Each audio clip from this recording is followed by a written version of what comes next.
Our task force is a community-based organization. We delve into many items of importance in Westmont, West Athens community. We've been around 20 years, and we work on different projects to betterment our community.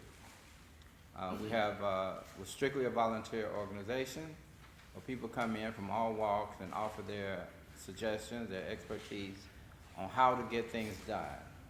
So occasionally, like some of you are here today, is for you to share with us how we may find a pathway to keep the community going strong.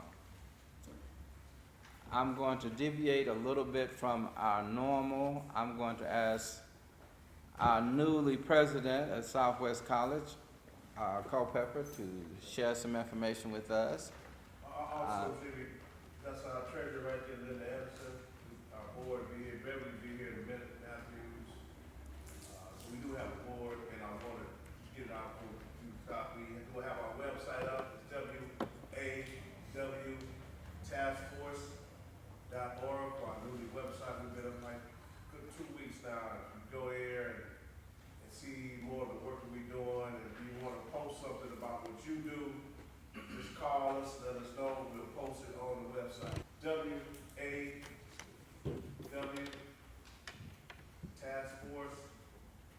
wawtaskforce.org.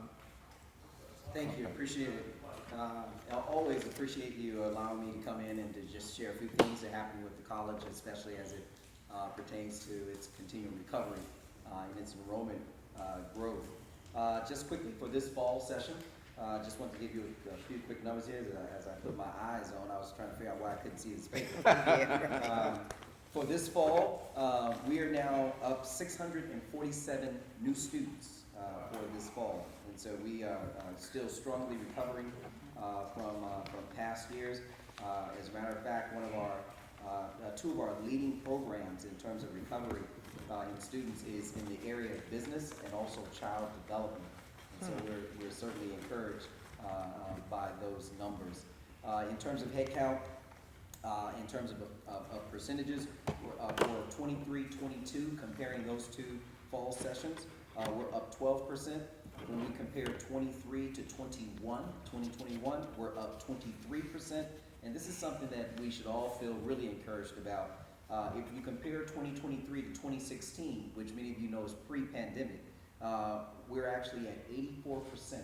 So we're at 84% of what we were prior to the pandemic. That's significant recovery, Yes, given that our community was significantly impacted by the pandemic. And so those are the numbers there. I do want to give you a little bit of demographic information. Some of you are aware that during the pandemic, we lost a significant number of male students, especially when it comes to black male students. And so I wanted to make sure that that's one of my data points that I monitor to see if how our Hispanic and black male students are recovering. And so our male population is now up when you compare us to last fall to this fall. We're up 6% over last fall. And so that's a continual trajectory of a positive return of our male students. As a matter of fact, our male student return is outpacing our female student return, which is something that's great because traditionally our female students always have a higher percentage of representation on campus than our male students. So when you look at that and among the male students, that's very positive. With our African American population student, we not only are we over the last several academic sessions have increased, we have now stabilized. In other words, we're not losing those students anymore. Those students are actually staying, which means they're being retained. They're being retained and they're moving forward in their academic aspirations. Right now, based on the fall 2023 session, our African American students represent 32% of our population. Is that 32% of our population. And so there's been some strong recovery in those areas. Let me transition now very quickly to what's happening with the college from a philanthropic standpoint. Some of you may recall that I shared with you we were able to get in touch with Dennis Gilbert, whose name is on our baseball field. And we were talking about how significant it would be for Southwest College to reestablish its sports programs. That was one of the areas that took a very heavy hit over the last few years. Yes. And you know that in our community, sports has always been a significant Well, that's part huge. of our community. Yes. So we are now one step closer to establishing and striking an agreement with the Major League Baseball Association. All right. To have Southwest College become the West Coast venue for their major competitions among colleges. All right. Oh, my So, goodness. thank you. I was going to ask you to pray for that. Yeah. but there's certainly have been a lot of progress, and the partnerships that we've been building are becoming more solidified, and the college is recovering very strong. Okay. And I'm looking forward to next year as your president to have that Founders Day. That All Founders right. Day is now in the works, where we're going to have a full day of inviting the community, coming together with the campus, the students, and we're going to solidify, if you will, the history of Southwest College, along with where we are going in terms of its legacy that we're building together. We're working on that Cougar icon. Some of you may recall that I talked about that is going to be one of our what I consider our key campus events, because that Cougar icon will have on the side of it a plaque that will be donated, that will be representing the Odessa Cox, Okay. and the community activists who gave us Southwest College. And so that Cougar icon is going to be right outside the Cox building. And so we want to have an unveiling. Okay. All right. We want the community to be there, the whole event to come together. So we're building on that. So thank you for all your continual support, because I know that the recovery of Southwest College could not be happening without you. I know that in your faith-based institutions, in your areas, your loved ones, and those who are sons and daughters of this community, I know that you've been talking to them and encouraging them to come to Southwest College. Well, they're coming back to Southwest College. Let me end with this. You remember last semester, our football team was pretty much down. We didn't have a football team. Right. Now, let me just go ahead and end with that. We didn't have a football team.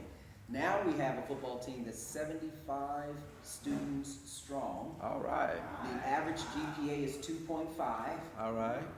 Very well diverse team, and we're 1-1.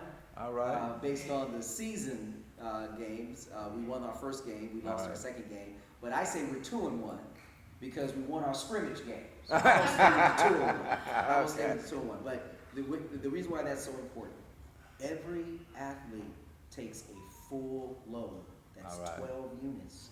That's a full-time student athlete, 75 of them, which goes directly to the impact of the recovery of our African male students, our Hispanic students, and male students. And our focus is not only the athletics. We love to see them show their gifts and talents on the field. We scream and yell for them. But the most important thing is how they're doing academically.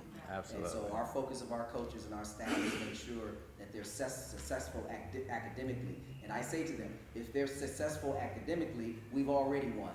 Winning the game is just cream on top of the cake. That's right. That's So right. that's all I have. Well, hold on. You don't. Wait. You gotta allow questions. Yes. Yes, what do you attribute this uptick in enrollment in recovery? Well, this working with the community directly and the various constituency groups that we work with, because we are a community college. Southwest is the community's college. And so calling the K through 12s, one of the things that we had identified when I first arrived is that there had been a disconnect Yes, it has. with the K through 12 within our service area. And so, given that we had low resources in terms of human resources, my office was tasked with literally calling each of the principals and the administrators of the various K through 12 institutions that had high school students that were ready for college. We contacted them directly. We had events all last year, inviting them to the principal's breakfast. We had the business breakfast. And so we brought the community together and said, hey, this is what's been happening. We're looking at other resources to make sure that we can expand our program offerings even outside of our regular apportionment. That's the key. We have to have resources that are outside of our regular apportionment. And I think I said this here. If I did not, I'll say it again. If I'm redundant, I apologize. But one of the key things you have to look at, when you look at the top 10 institutions of higher education, there are 3 things that they have in common that's very strong with them. Number one is they have a strong alumni. They have a strong alumni. And when you look at that strong alumni, they have a strong endowment.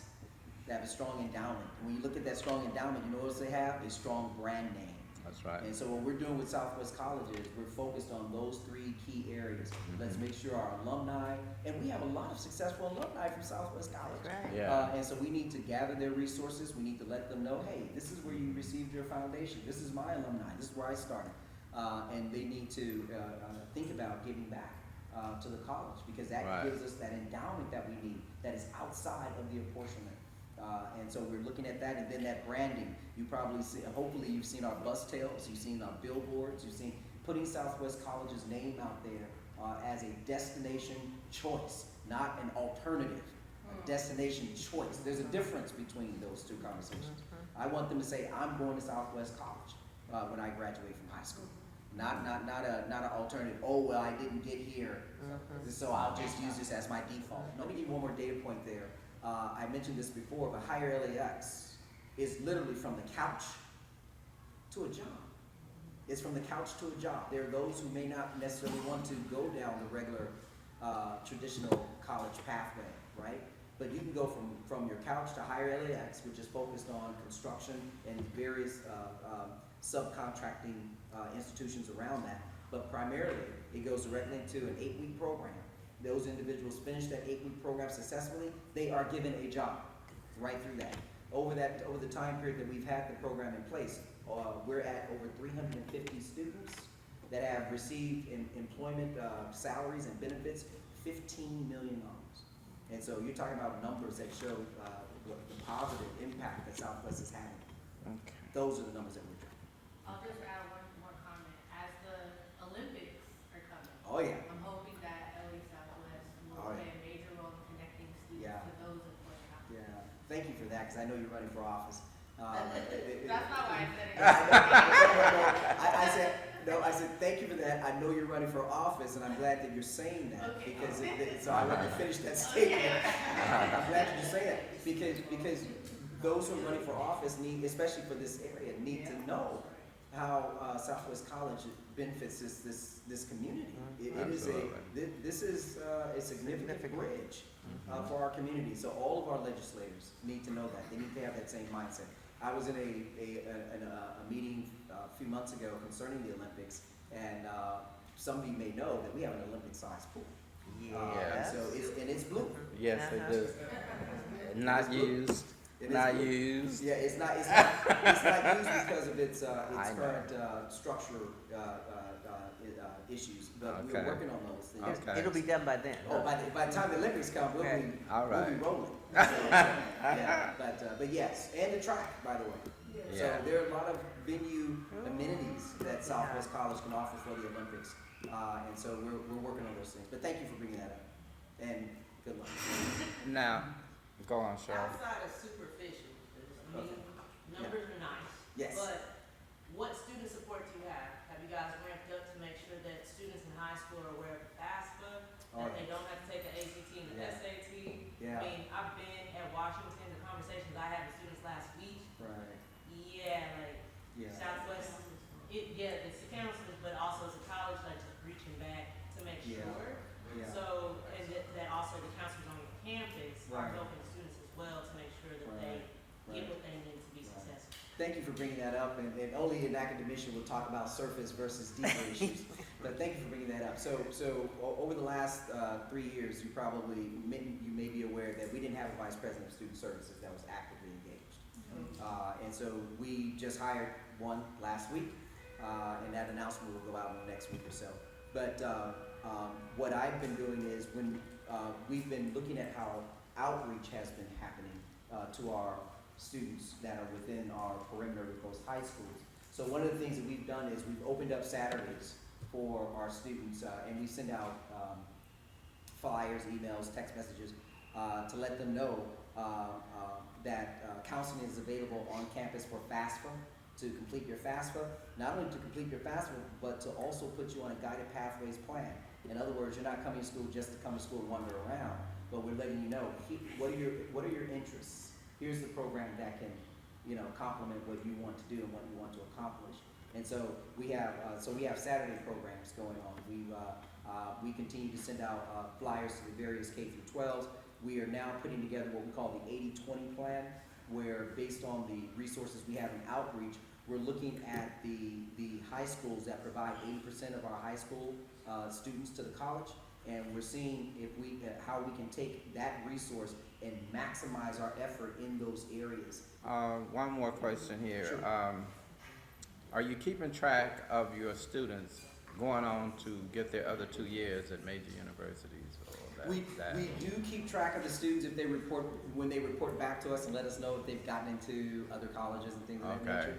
Some of the, what we call our affinity programs like Umoja, Puente, EOPS, DSPS, those students who have direct contact and direct relationship with those types of programs, it's a little easier. Okay. Because they will be using them as leverage for certain things.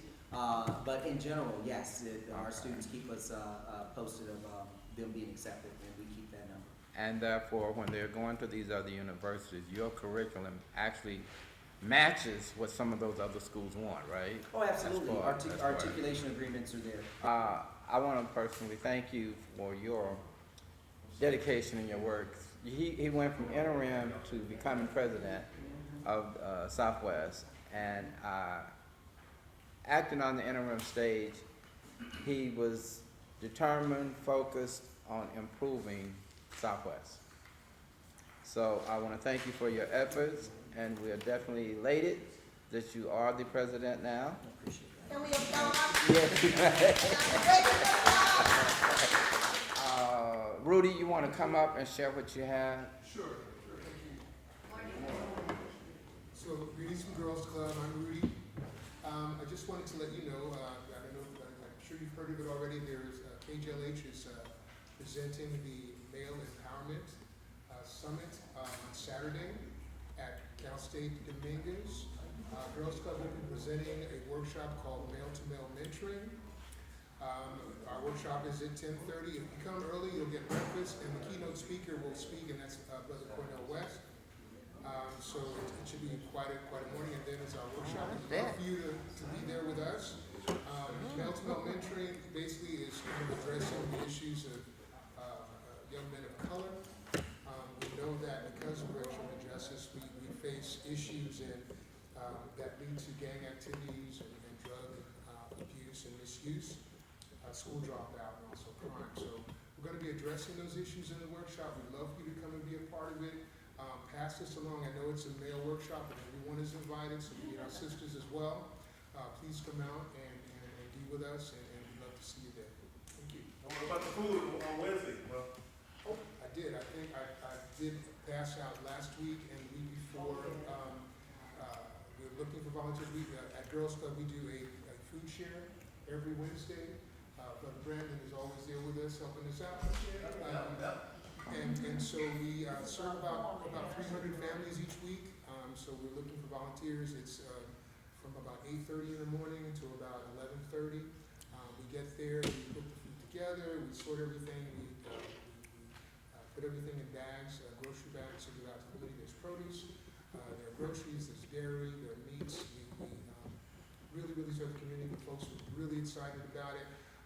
We have a large number of students from CDU, Charles Drew University, in the nursing program, who will be helping us out starting this week, but we still could use your help. So That's on Wednesday. What's your address? You want me to go get, I have the flyer in my car, do you want me to get the volunteer flyer? sure, that'd be great. Sure, thank you. But It's you can give your address. 2057 Say it again. 2057 West Century Boulevard, right next to Jesse Owens Park. This is probably the 5th, 6th, or 7th year for that. 7th year. And it Okay. is an amazing event for men who really don't like to talk about their health.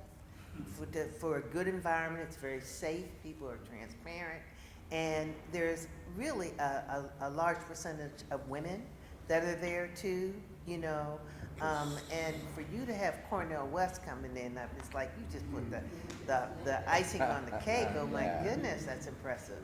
Okay, Absolutely. I might even show up for that one. You know, it's like, All whoa, okay. Josh, you want to share what you do, or you have anything else you want to share with us about what you do and what you're trying to do in the community? Sure, I'm gonna be like really quick, or do you want me to give like? Stand up. Well, don't take an hour now. Yeah, don't worry, I'll take that one. Yeah, hold on, bro, I told you earlier. So first of all, thank you for having me here, and thank you for giving me the time to talk about who I am, what I'm doing. Originally, I was planning to use a PowerPoint, but I'll just talk. So I'll tell you guys three things. Who invited you? Ms. Matthews. Beverly Matthews? Yeah. So I'll try to be brief, but I'll tell you three big things. Who I am, what project that I'm working on, and why and how we're doing this project. So my name's Josh, Josh Tiao. I am an ER doctor at UCLA. I am pretty new to Los Angeles. I actually just moved here about a year ago from New Orleans. I never thought I would. Moved here from where? New Orleans. That's what I heard him say. You gotta say that a little. Come You on. understand that language, guys? To be honest, I never thought I would end up in Los Angeles. I grew up in Ohio, Chinese American family in Cincinnati, and I always thought that I would stay local. But I had an opportunity to come out here for medical school, and so I went to USC for medical school. Oh, thank you. While I was at USC, I spent a lot of time at LA General, which is like the big county hospital, and that kind of realigned what I wanted to do with my career and what kind of medicine that I wanted to practice. And so when it came time to choosing a residency, I ended up at LSU in New Orleans. And I love New Orleans. It was the best 4 years of my life. The food's good, the music's good, the community there is like super unique. I learned to fish. Like I spent a lot of time like really like ingratiating myself within like Louisiana culture. And it was really, really cool. And briefly, there's only one trauma hospital in New Orleans for the entire city. So that means any traumatic injury is coming to us. And so as residents, we work a lot. We'll work 6-7 days a week sometimes. And so day in, day out, I was seeing a lot of gunshot victims just day in, day out. And almost all those patients were like young black men. And like I was like 25 years old going into New Orleans. They were like my age and younger. And it's not just our job to take care of that patient. A lot of times when bad things happen, it's also our job to break the news to family members, to friends. And it just took a really heavy like emotional toll on a lot of us residents. A lot of us 25, 26-year-olds going down there with no experience dealing with this kind of stuff. And really it became personal. It took a lot emotionally out of all of us. And we've all separated. A lot of us have gone different directions. But for me, I had an opportunity to come back out here to UCLA to try to figure out where I can potentially fit into developing solutions. And so now I'm at UCLA. I do my clinical work at Ronald Reagan, which is like the flagship hospital at UCLA. But since my salary is accounted for and since I have a lot more time than I did in residency, I had an opportunity to really think about and develop projects that I think will potentially help. And basically over the last year, I've started building out relationships with different people at UCLA, within public health, within the Office of Violence Prevention, and then not randomly, but very interestingly with the Department of Parks and Recreation. Kind of like high-powered academic institutions have traditionally been not so good at is involving the community and really accounting for the thoughts, perceptions, and experiences of community members in a lot of their academic pursuits. And that's led to a lot of harm in a lot of ways. I'd like to think, that my project and projects like mine are like a first step away from that, where we're now really trying to focus on really understanding, bringing in the community and the community members and their own thoughts, experiences, and especially their needs when we account for the types of projects that we do. And so basically my project is with the Department of Parks and Rec. It's with UCLA. It's with the Office of Violence Prevention. And we are doing this project where basically I'll be spending a lot of time in a few large public parks in South Los Angeles, talking with members of the community, talking with staff members, really trying to understand like how these public parks are being used. Ultimately, our goal is to use this information to see if we can develop parks-based programming or interventions that might be able to help in the struggle against gun violence. The way, and that gets me to the how we're doing this project. And so, like I said, like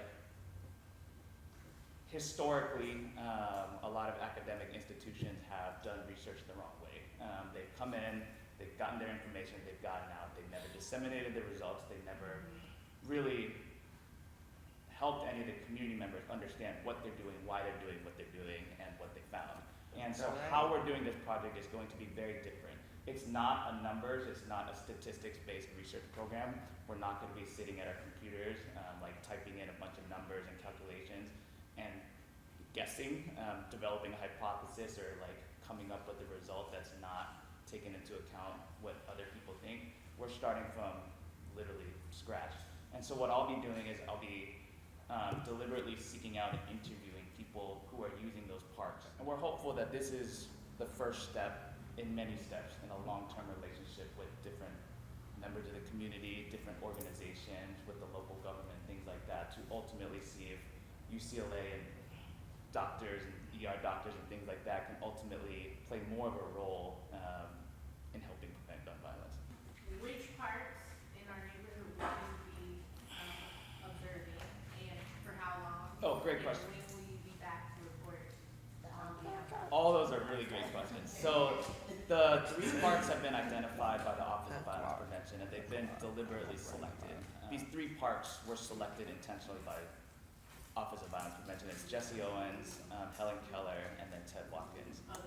And the rationale behind it is like those parks have traditionally been located in communities where the statistics for gun violence is higher Yes, you're right. than the rest. You're right. Actually, in your research, you're saying you're doing a lot of hands-on research. A lot of hands up, correct. And some of the parks that you mentioned, you know, gangs kind of like, say they own the parks. Yeah. Okay, so, make sure you take some backup. You're going, Yeah.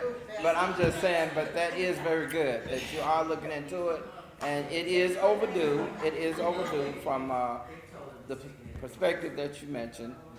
It is overdue. Things, have to be controlled, and you may be able to bring some resources to us that have been ignored for so many years. In terms of the timeline, it'll be at least 1 year where I'll be spent like through at least June 30th, 2024. Are you doing a survey first, or what are you doing? We're not doing a survey, actually. It's a really good question. We thought about doing a survey, but a survey ends up being very impersonal because there's not a lot of interaction. And so that's why we're doing it interview-based. And basically, by doing interviews, like there is that like interaction, and like that interaction matters. It matters in terms of what that person's gonna tell me. It matters how I'm gonna portray myself to the other people. And so there's a lot that's gonna go into our analysis. I did want to mention, we're also analyzing this a little bit differently. Instead of just relying on UCLA people exclusively, we're forming what's called a community advisory board, where it'll be members of, there's like a pastor, there's a member of the Parks and Rec department, there's some community-based organization, executive directors that will be helping me look at the data. So it's not just my opinion, it's not just UCLA's opinion. We're trying to do this the right way, where it's a multitude of opinions and thoughts going into how we're really understanding what we're finding. Okay, Barbara, you make sure you. We had this conversation at the cafe. Yeah. Okay. Oh, okay You then. gotta take somebody with you, we can't just say. Okay then, great. Okay, all right. I didn't know you had already talked. So, first, the study is approved by the Institutional Review Board of UCLA, meaning that like the privacy is protected in that end. That being said, we are not collecting any identifying information outside of name, age, email, and that's exclusively to provide a gift card for the time that they're spending with me, for their time and energy, basically being interviewed. Exactly, incentive.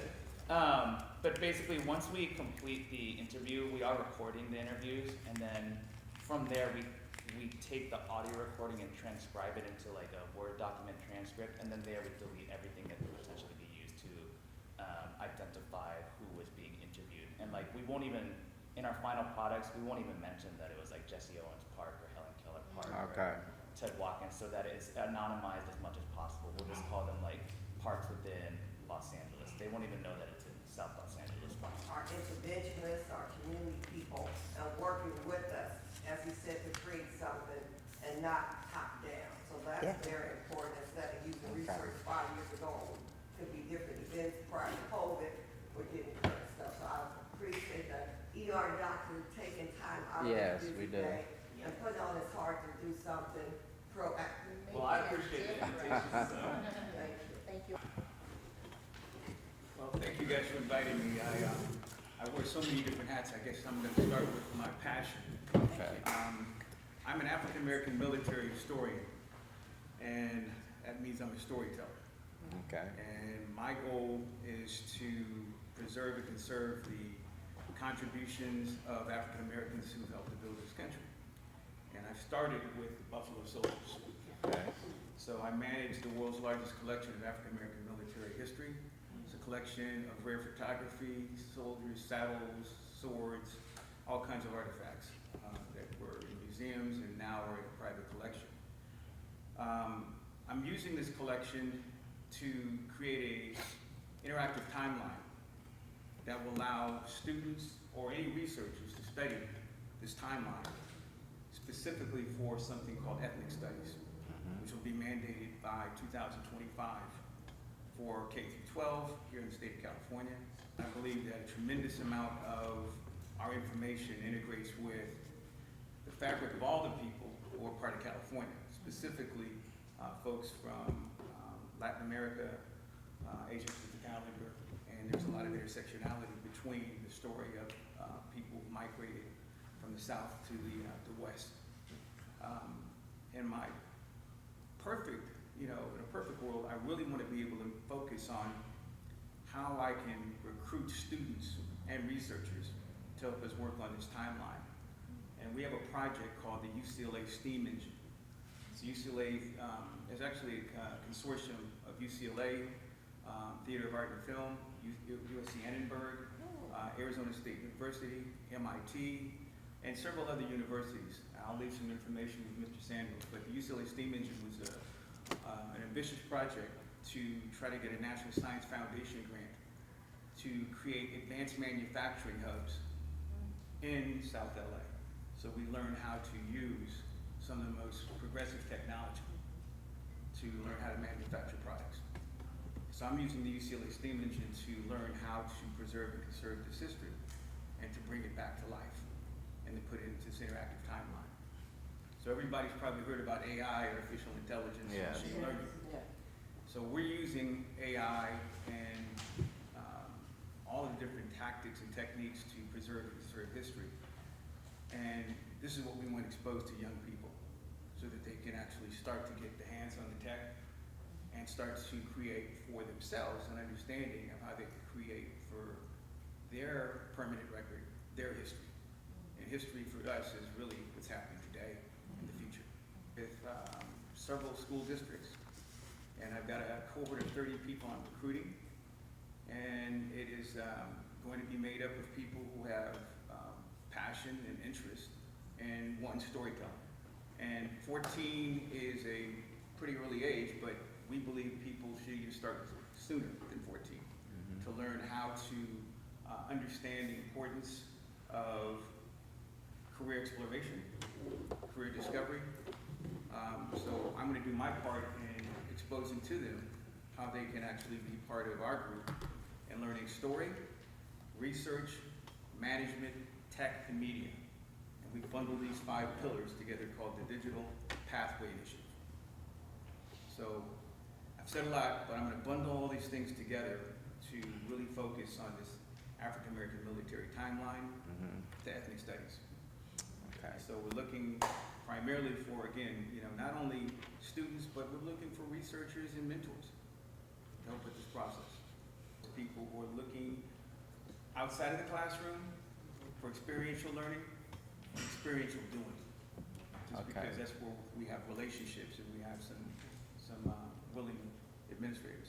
Do you want the students to be all in one school setting, or do we Well, pull them together? I think this first 30 will probably be virtual, only Okay. because we have the capacity to reach more Okay, talent.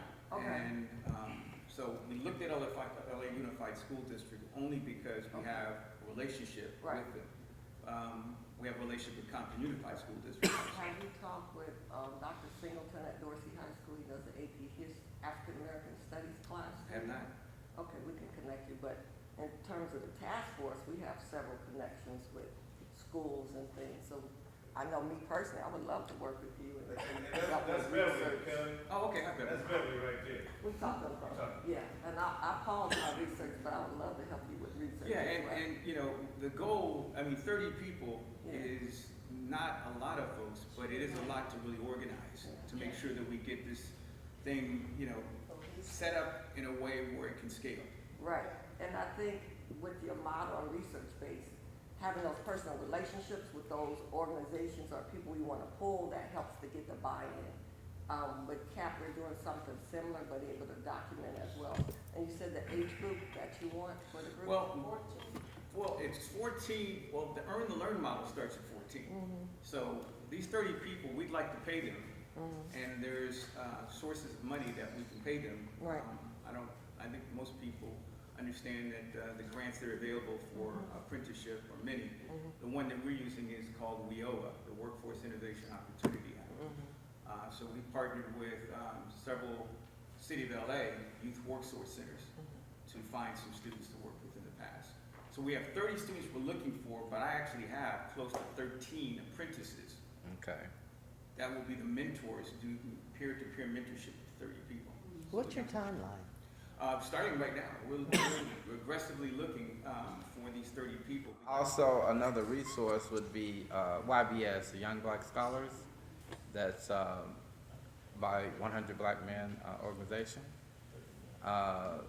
They are already established, and the YBS system, they're really strong in the scholar program that they have. And during the summer, they meet and do different things.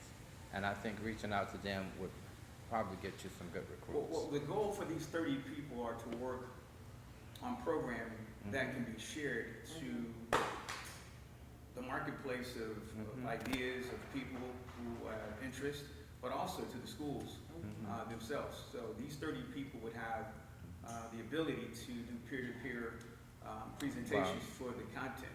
That's the content that we're looking at sharing right now would happen on November 10th, Veterans Day. Okay. So we're looking to do a webinar that we can share with classrooms, schools that would let this programming come in. We're looking at lunchtime for those people who have the ability to get a classroom for a 30-minute presentation during lunchtime.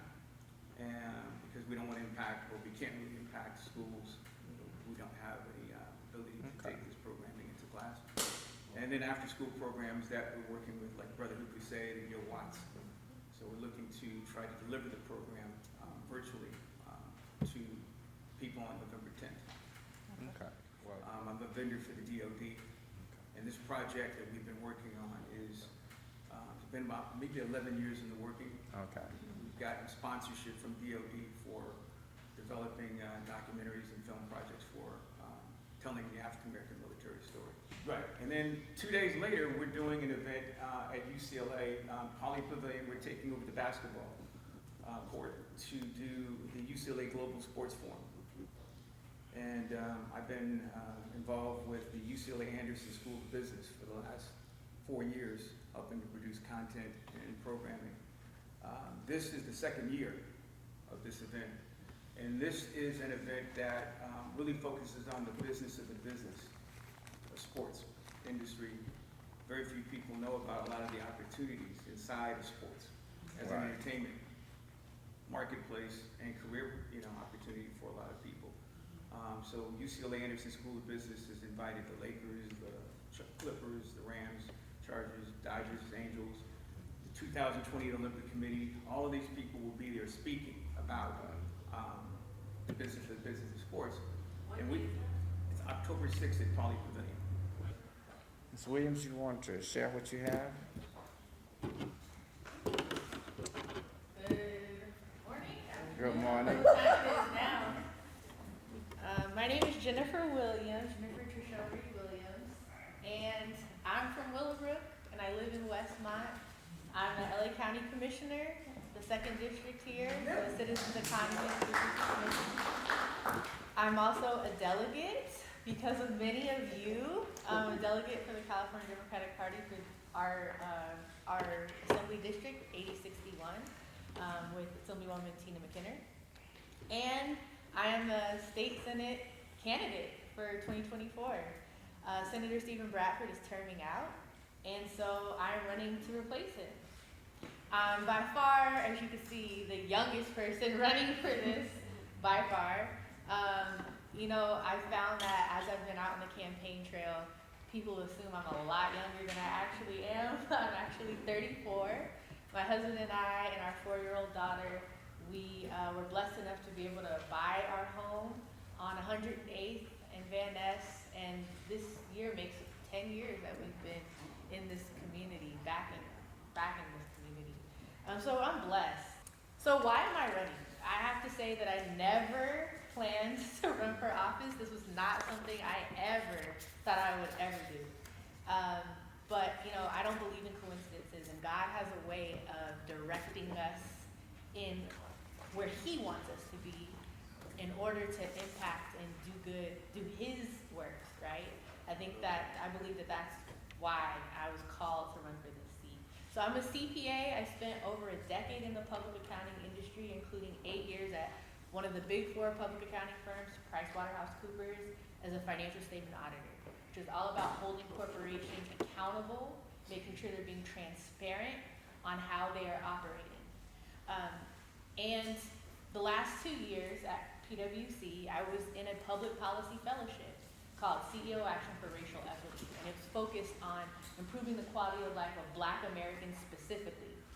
I couldn't pass up the opportunity to work on policy full-time for 2 years. I wanted to make sure that when my daughter grew up and she asked me what have I done to make a difference after George Floyd was murdered, that I had an answer for her.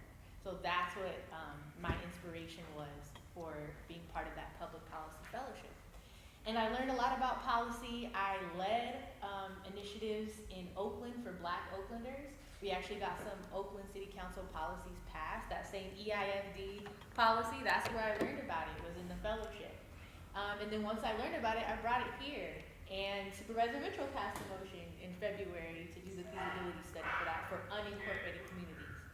And while I was in this fellowship, people started asking me, would you ever consider running for office? You seem like, you, and I was like, no.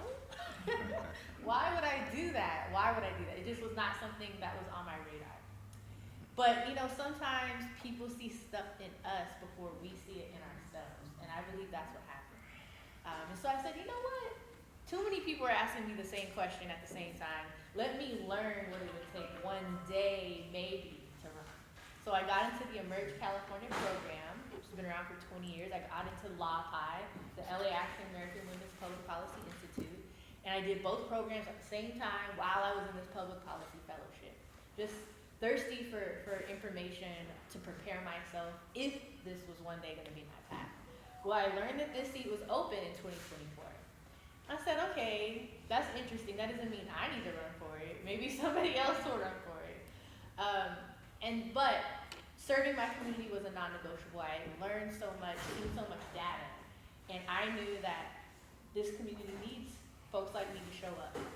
So that's what inspired me to be appointed, seek an appointment to the commission. I got appointed in June. A couple days after that, I was early promoted to senior manager at the company. And a couple days after that, the company changed the policy and said nobody can be commissioners anymore. So they were going to grandfather everybody else into the old policy. They would be allowed to be commissioners, but they wouldn't grandfather me. And so they said, if you're going to be a commissioner, you have to leave the firm. And so I was at a crossroads where I had to choose between my career or serving my community. And in that moment, as hard as it was, I decided to leave the firm and to be a commissioner, to to serve this community. So it is sacrifice. This is a sacrifice to run and to serve, but it's a privilege to do so because I've overcome things that folks in this district are still facing, like homelessness. I've been homeless twice in my life. I grew up living below the poverty line, and I'm from a community, Eugenia Village, where I was exposed and many other families were exposed to contamination. So homelessness, poverty, and environmental issues, these are things that this district, we all know this district faces these challenges, continues to face these challenges. And so what does that mean? That means I'm a candidate that represents, that has gone through issues that reflect this community. I'm also bringing with me the perseverance that it takes to make it in corporate America as a Black woman. That is not easy. And I'm also bringing integrity, because as a financial statement auditor, it's all about integrity and holding up values, high levels of ethics as an auditor. And I'm bringing that CPA financial knowledge, which is sorely lacking among government. Many people don't understand finances. Like in Compton, the state auditor released a report about the city of Compton and said that leadership is not competent. There's not a lot of competent leadership there. They also said, you guys can look this up, this is not my words, these are state auditors' words, that there's not been an infrastructure plan in the city of Compton since 2014. Their water systems are about to fail. That's why the roads look the way they do. So we need leadership that understands financial management, how to connect these things, how to advocate for the work and the needs of the community. And so the mission of the campaign, I decided, once I left the firm, Lord, what are you doing? What do you want me to do? And the answer was run for this seat. So that's why I'm running. And the mission of the campaign is on the page: to transform lives and renew a sense of love and collective responsibility in society. We love when we are openly communicating with one another. That's transparency. We love when we seek to address specific needs with tailored solutions. So what works in one community won't necessarily work for another. That's equity. And we love when we hold ourselves to the commitments we make to one another. So if I'm elected, we got to finish the job that folks have elected me to do. That's accountability, transparency, equity, and accountability. TEA. That's the core values. The T. So I like to say that I'm running to bring the T to the state legislature, and I'm focused on those three things: economic development with the emphasis on entrepreneurship, housing and infrastructure, and environmental justice. All three of these things can't be looked at in silos. We need to look at them together, comprehensively. So that's why I'm running. I'm happy to say that I've raised the most money out of anyone in this race. June 30th, all of the candidates, there's 6 of us running, had to publish publicly our fundraising. Yes, praise God for that. And I was able to raise almost $105,000. But it's going to take another $400,000 because California is very expensive. This is a big district that includes LAX, Inglewood, Compton, Carson, Hawthorne, Lawndale, Watts, Harbor Gateway, Harbor City, San Pedro, Wilmington, unincorporated communities like ours, Lenox, West and East Rancho Dominguez. And so there's about 1 million people. And so it takes a lot of money to communicate the message, get the message out, knock on doors, call people, right? So that's where you all come in. You can help by volunteering. You can help by contributing and donating. You can help by connecting me to groups like this so that I can share my story, so that people can make informed decisions when it comes to the vote. The vote is March 5th, 2024. That is the primary vote. And the top 2 vote getters go through to the general in November. Thank you all so much, and I'm happy to take any questions that y'all might have. I'm an outsider. A lot of people look at me in the establishment like, who are you? When did you get here? But this is a democracy, and everyone deserves a chance to represent their communities, right? What do you know about this reparation report? I know that the final report has been released. I've actually looked through the report and made highlights of the recommendations that, definitely map to those 3 core policy issues. Look, those aren't the only issues I'm focused on, but you have to have some focus. And when you're campaigning, you have to have a clear message of what it is you want to accomplish. And so I focus on those 3 areas for that reason. And I know the recommendations have been released. Now it's the hard work of getting them passed. So you need someone who has that vigor, who is good at building relationships to get people to vote in line with those recommendations that the task force works so hard to create. In 2020, through 23andMe, I found out that I'm related to a man named Claude Neal, who was lynched in Marianna, Florida in 1934. And before there was Emmett Till, this was known as the biggest spectacle lynching in the country. The NAACP used the lynching of Claude Neal to advocate that lynching become a federal crime. We know that it took all the way till 2020 to make that happen. But when I learned about my blood relationship to this man, and I was overwhelmed by how much data and visuals, very graphic visuals, and 2 books have been written about this lynching. There's been podcasts, NPR podcasts done about this spectacle lynching. It takes someone who, we have to understand where we've been in order for us to advocate for what we need now, what we deserve. And so I mention that because I might be young, but I know where I come from, and I'm willing to work hard and do whatever it takes to get the policies passed that we need. What makes you different from the politicians that is running Steve CB, have a career politician, 2 of them that one dropped, one just suddenly resigned, and then one who lost her seat. Yeah. So what makes you different from those politicians, because you're young with really no experience coming in, what you can bring to the table? And second, have you looked at some of those bills in the state senate that our senator has worked on and has passed that don't coordinate with some of the things from the community? Yeah. Thank you for both of those questions. I'll address the second one first. So,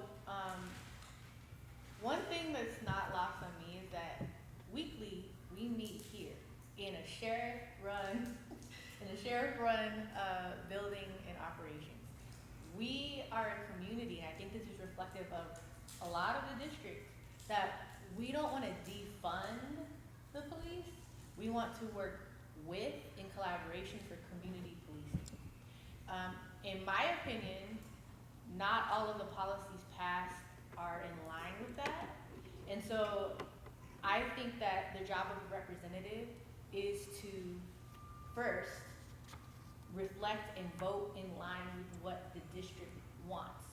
And so that's a commitment that I'm making to you all, is that I notice and I'm observant of how we seek to build relationships with our local law enforcement.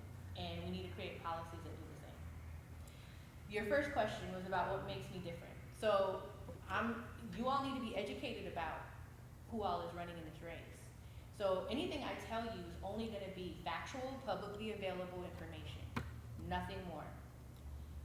Michelle Chambers, who's been endorsed by Senator Bradford, she was a former Compton City Councilwoman. She resigned 2 years into her 4-year term.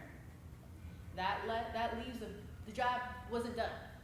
We need someone who's going to have perseverance, and that's why I brought up my track record within corporate America, a space that is not easy to navigate as a young Black woman. So that same perseverance that I've reflected in my career, although it's not political experience, clearly political experience isn't the only thing that's going to show you who's going to persevere when the going is tough. So I offer that as one differentiator. Ethics and integrity is a huge differentiator between me and another woman running, Laura Richardson, former Congresswoman who was found guilty of violating federal ethics laws. She did not get reelected in 2012. She's from the San Pedro area. And she served a very short time in Sacramento before she ran for Congress. As a financial statement auditor, and you work at a firm like PricewaterhouseCoopers, you are held to extremely high standards of independence, ethics, and compliance. If you do not, you go to jail. And these are standards that are much higher than what our elected officials are held to. Once in office, I am not planning to lower that bar. I'm gonna keep that same energy, and you have my commitment towards that. So those are two differentiators. Pay attention, because if we keep voting a certain way just based off the status quo, we can't complain about what we get. So I'm gonna leave with that. As a task force, we cannot endorse any one candidate. So I would never say you have the task force endorsement. We cannot do that because of our 501c3 status. However, so many of us that are here know what you've done to help our organization and to help the community here. So thank you for what you're doing, and everybody govern yourselves accordingly. Okay? Barbara? I need to bring something up. Please. Clearly he's not here today. And, what he wanted me to talk about was, incoming funding that you know about, Yes. Oh, that we yeah. all know about. And what his area of concern was the schools. Now, he's been trying for years to get an MOU or some kind of contract with the school to do safe passage. As far as the schools are concerned, they don't need it. But now with the influx of funding coming, now there are outside agencies that we've never even heard of coming over here to Absolutely. engage the schools and get that funding. Yes. Hey, Barbara, explain who you are. Yeah, and who is he? Oh, Yes. because I know y'all. I know, but everybody doesn't. Come on. Hi, my name is Barbara Jett. I am so many things. I am the program coordinator for reentry and gang intervention services. I have my own agency that's gender specific to young ladies. I'm a CAP member, a West Athens member. I'm all a stakeholder. I'm all of those things. So the funding, the outside agencies are now at the schools. They've actually been inside Washington. Volunteers of America. You guys have you ever, anybody here heard of Volunteers of Oh, America? yeah, yeah. Well, they never did services over here, but now No. they're coming over here because now the funding is here. Right. So he just wants all of us to be mindful and have those conversations with our educators, because I wanted to bring it up when he was here. But, he wants you guys to be mindful and maybe be of assistance with guiding the schools and who they choose to come on the grounds of the school. Right. Because they have never allowed us to do it. And I've been asking for 15 years. Right. Okay. So, Vince, you remember when Crystal and I used to patrol Washington in those green shirts for free for years. And they would never let us onto the grounds. They said they didn't have the money, they don't have the time. Well, they've got the Black Achievement money, but they still feel the same way. They're gonna hire somebody else to do the work that we've been doing for years. And so now this other funding is coming in, and now others are now once again coming into this area to get our funding.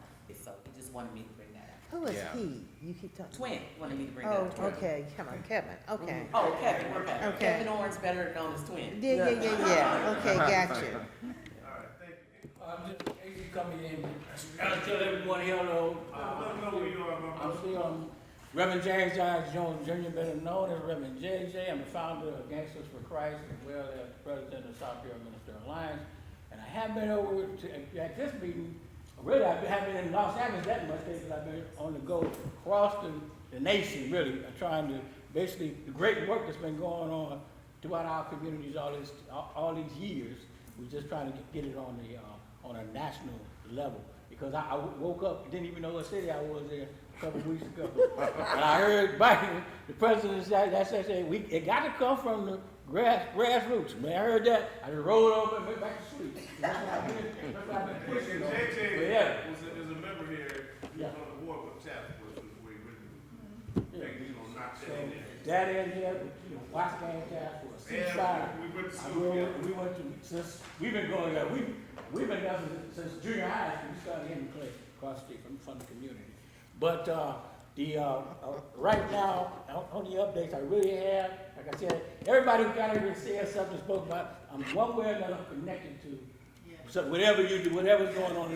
Matter of fact, that, on October the 4th, I'm supposed to be over there with, CSI Bill got a couple of tickets from me. That's my birthday, so I'm gonna check on it, and you get those tickets if You I got can. me, you got me. I'll check on that. All right.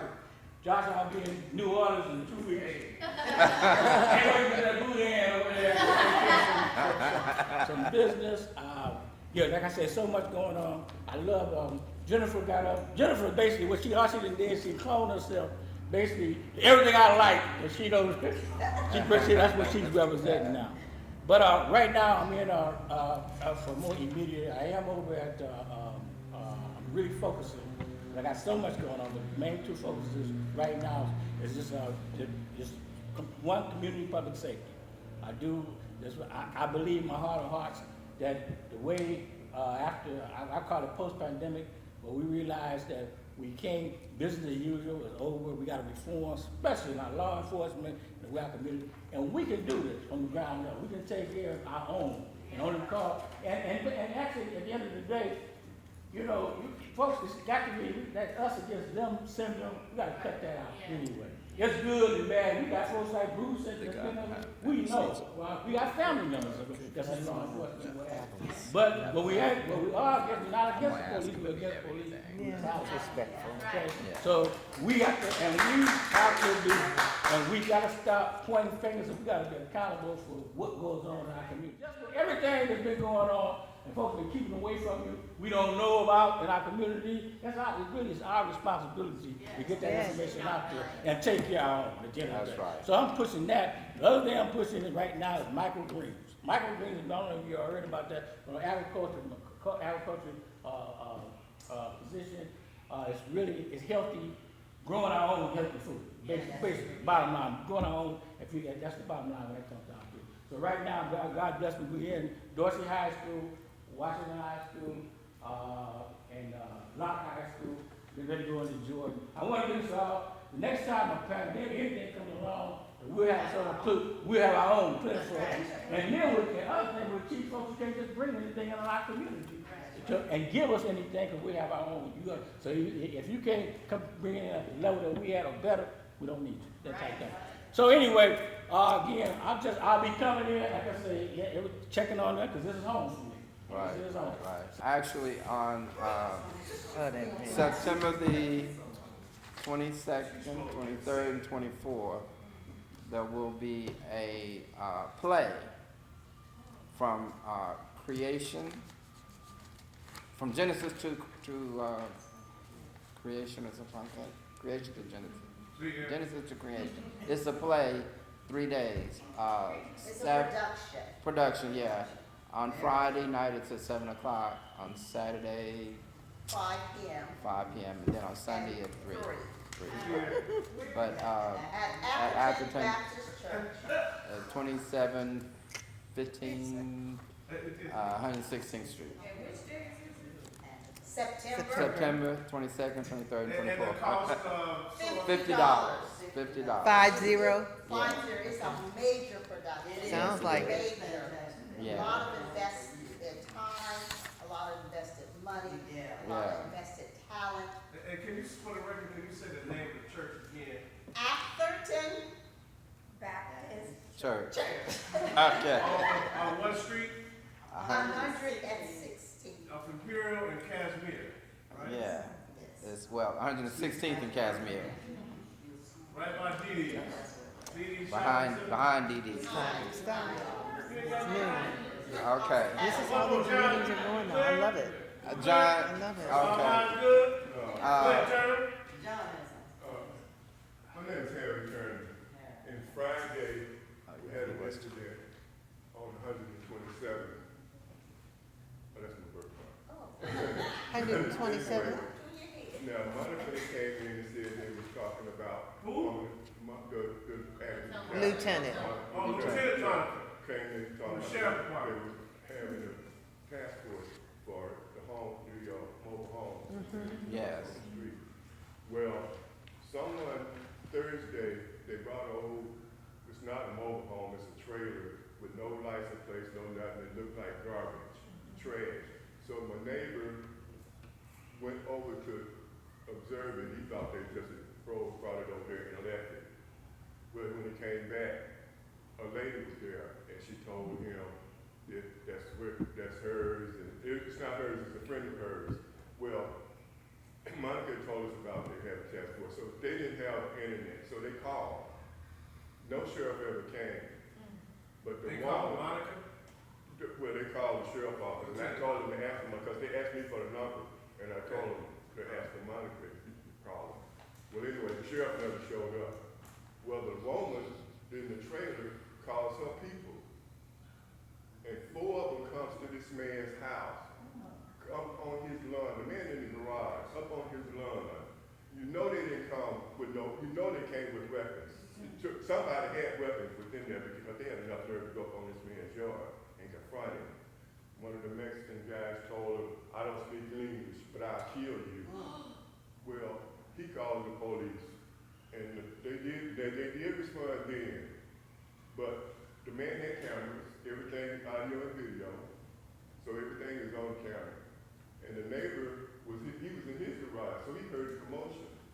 Well, the police seen the car because it was on the camera. They didn't see the car. Well, while the police were there, the guys came back. They roared their engine up, and the guy told them, "There, the guys are right there." Well, they could have stopped taking the report and went on and followed this car. Because you know it's some weapons involved. Because they not gonna just walk up on nobody's property and they don't have no weapons. Nothing seems to be done. They can warn him about what he can and can't do, but you ain't doing nothing. This is a piece of junk. It's not, I work for the DMV, did in the Department of Mail. And I know if the registration is expired, there's no extensive use, but it's not supposed to be on the street. Right. And nothing is being done. So I'm a little upset. And what street is that, John? It's on 127. And what? Raymond. Raymond. Oh, by the house. I know where you are. I will, I'll make it a point to talk to Monica, and I'll call her personally and see if I can't get some reasoning or talk to her, because she did come here and share what they were trying to do. But I will make sure that a report is taken.